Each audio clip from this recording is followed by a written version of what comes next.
semuanya, di slide ini kita akan membahas tentang magnolit. Magnolit merupakan salah satu garis keturunan utama tumbuhan berbunga atau Angiospermae yang masih mempertahankan banyak sifat morfologi dan anatomi yang dianggap primitif. Kelompok ini terdiri dari beberapa ordo penting, di antaranya Magnoliales yang masih memiliki karakter bunga spiral kuno, Liparoles yang menunjukkan keberagaman bentuk morfologi adaptif, Laurus yang kaya akan senyawa aromatik, serta Canaleles yang memiliki sebaran biografi yang unik.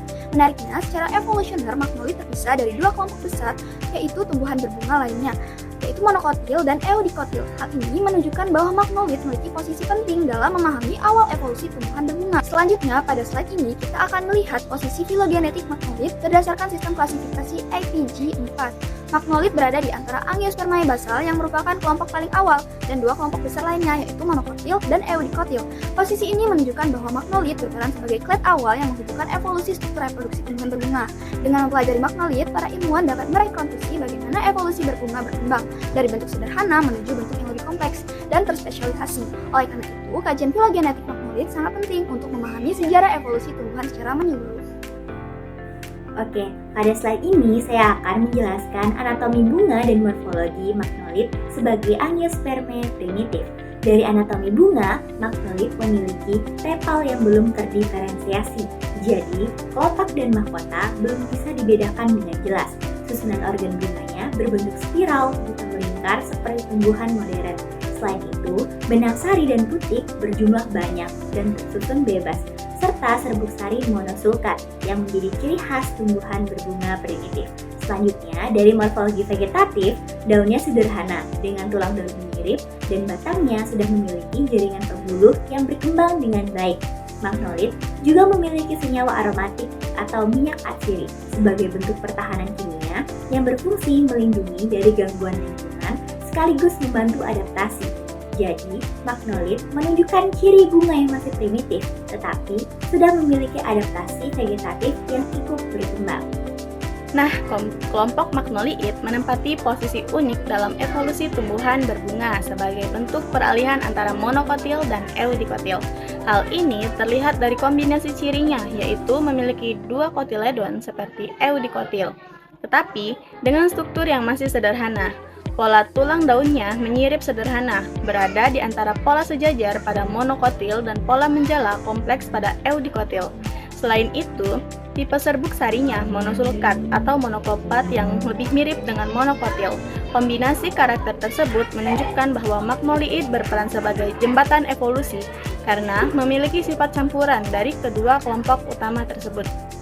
Oleh karena itu, magnoliid sangat penting dalam memahami hubungan kekerabatan dan proses perkembangan evolusi tumbuhan berbunga dari bentuk yang lebih sederhana menuju yang lebih kompleks. Pada gambar ini dijelaskan tentang 3 pilar biodiversitas magnoliid di Indonesia, yaitu dari famili Annonaceae, Lauraceae, dan juga Magnoliaceae. Nah, contohnya adalah Annona muricata atau sirsak yang dimanfaatkan sebagai sumber pangan dan obat. Lalu ada Cinnamomum burmani atau kayu manis yang bernilai tinggi dalam industri rempah, serta Magnolia campaka atau cempaka wangi yang memiliki nilai ekonomi dan budaya. Selanjutnya, gambar ini menunjukkan tentang jejak evolusi ekologi sejak periode Kapur awal, yaitu saat awal munculnya tumbuhan berbunga atau yang disebut dengan Angiospermae. Tumbuhan ini mengembangkan strategi seperti bunga berwarna mencolok dan beraroma untuk menarik penyerbuk serta kumbang. Nah, interaksi tumbuhan dan serangga ini mendorong koevolusi yang kemudian berperan penting dalam ekosistem modern, seperti sebagai produsen utama, penyumbang siklus karbon, dan penyedia habitat bagi fauna dan tropis. Selanjutnya itu ada etnobotani, konvergensi tradisi dan fitokimia modern.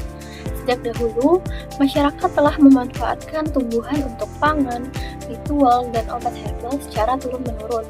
Pengetahuan ini kemudian dikaji secara ilmiah melalui fitokimia dengan mengekstrak senyawa bioaktif seperti alkaloid, flavonoid, dan minyak atsiri yang berfungsi melawan mikroorganisme.